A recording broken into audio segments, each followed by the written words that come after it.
ಕನ್ನಡತಿ ನಟಿ ರಶ್ಮಿಕಾ ಮಂದಣ್ಣ ಹಾಗೂ Tollywood super hero ನಟ ವಿಜಯ್ ದೇವರಕೊಂಡ ರಾಜಸ್ಥಾನದ ಉದಯಪುರದ ಐಟಿಸಿ ಮೊಮೆಂಟೋಸ್ ಹೋಟೆಲ್ ಅಂಡ್ ರೆಸಾರ್ಟ್ನಲ್ಲಿ ಅದ್ದೂರಿಯಾಗಿ ಸಪ್ತಪದಿ ತುಳಿದಿದ್ದಾರೆ. ಸಿನಿಮಾ ಕ್ಷೇತ್ರದಲ್ಲಿ ಜನಪ್ರಿಯತೆ ಗಳಿಸಿದ ಈ ಜೋಡಿ ಪ್ರೀತಿಸಿ ಮದುವೆಯಾಗಿ ತಮ್ಮ ಅಭಿಮಾನಿಗಳಿಗೆ ಗುಡ್ ನ್ಯೂಸ್ ಕೊಟ್ಟಿದ್ದಾರೆ. ಆದರೆ ಸಾಕಷ್ಟು ಜನರಿಗೆ ರಶ್ಮಿಕಾ ಮಂದಣ್ಣ ಅವರ ಹುಟ್ಟೂರಿನ ಮನೆಯ ಸ್ಥಿತಿಗತಿ ಹೇಗಿದೆ ಅನ್ನೋದು ಗೊತ್ತಿಲ್ಲ. ಇವತ್ತು ಈ ವಿಡಿಯೋದಲ್ಲಿ ಈ ಬಗ್ಗೆ ಕಂಪ್ಲೀಟ್ ಆಗಿ ಮಾಹಿತಿಯನ್ನ ಕೊಡ್ತಾ ಹೋಗ್ತೀವಿ ನೋಡಿ. ಕೊಡಗಿನ ಬೆಡಗಿಗೆ ಈಗ 29 ವರ್ಷ. ನಟಿ ರಶ್ಮಿಕಾ ಮಂದಣ್ಣ 2016ರಲ್ಲಿ ಬಿಡುಗಡೆಯಾದಂತಹ ಕಿರಿಕ್ ಪಾರ್ಟಿ ಸಿನಿಮಾ ಮೂಲಕ ಬೆಳ್ಳಿ ತೆರೆಗೆ ಎಂಟ್ರಿ ಕೊಡ್ತಾರೆ. ಅಲ್ಲಿಂದ ಇಲ್ಲಿಯವರೆಗೂ ಕೂಡ ಆಕೆ ತಿರುಗಿ ನೋಡಿದ್ದೇ ಇಲ್ಲ. ಕನ್ನಡದಿಂದ ಟಾಲಿವುಡ್ಗೆ ಜಂಪ್ ಆಗ್ತಾರೆ. ಅದಾದ ಬಳಿಕ ಈ ನಟಿಯ ಅದೃಷ್ಟ ಬದಲಾಗ್ತಾ ಹೋಗುತ್ತೆ. ತಮಿಳು, ಹಿಂದಿಯಲ್ಲೂ ಕೂಡ ಟಾಪ್ ಹೀರೋಗಳ ಜೊತೆಗೆ ಸ್ಕ್ರೀನ್ ಶೇರ್ ಮಾಡಿ ದೊಡ್ಡ ಮಟ್ಟದಲ್ಲಿ ಹೆಸರನ್ನ ಗಳಿಸ್ತಾರೆ.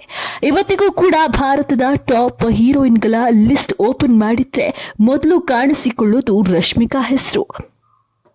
ಇನ್ನು ನಟಿ ರಶ್ಮಿಕಾ ಮಂದಣ್ಣ ಮೂಲತಃ ಕೊಡಗಿನ ಬೆಡಗಿ.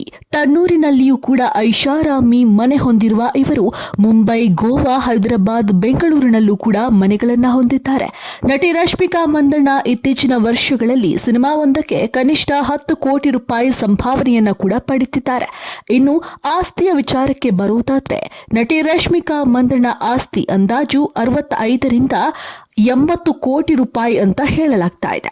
ಇನ್ನು ನಟಿ ರಶ್ಮಿಕಾ ಮಂದಣ್ಣ ತಂದೆ ತಾಯಿ ಈಗಲೂ ಕೂಡ ಕೊಡಗಿನ ವಿರಾಜಪೇಟೆಯ ಕದಿಲೂರು ಗ್ರಾಮದಲ್ಲೇ ವಾಸವಿರ್ತಾರೆ. ರಶ್ಮಿಕಾಗೆ ಮುದ್ದಾದ ತಂಗಿ ಕೂಡ ಇದ್ದಾರೆ. ಬಿಡುವಿನ ಸಮಯದಲ್ಲಿ ತಂಗಿಯ ಜೊತೆ ಕಾಲವನ್ನ ಕಳೀತಾರೆ ನಟಿ ರಶ್ಮಿಕಾ ಮಂದಣ್ಣ.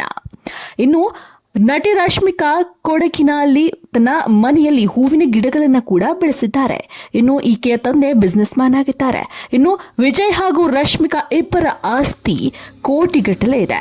150 ಕೋಟಿ ರೂಪಾಯಿ ಆಸ್ತಿಯನ್ನ ಹೊಂದಿದ್ದಾರೆ ಅಂತ ಹೇಳಲಾಗ್ತಾ ಇದೆ. ಈ ಒಂದು ವಿಡಿಯೋ ನಿಮಗೆ ಇಷ್ಟ ಆಗಿದ್ದಲ್ಲಿ ನಮ್ಮ ಚಾನೆಲ್ ಅನ್ನ ಸಬ್ಸ್ಕ್ರೈಬ್ ಆಗಿ, ಲೈಕ್, ಶೇರ್, ಕಮೆಂಟ್ ಮಾಡಿ. ಧನ್ಯವಾದಗಳು.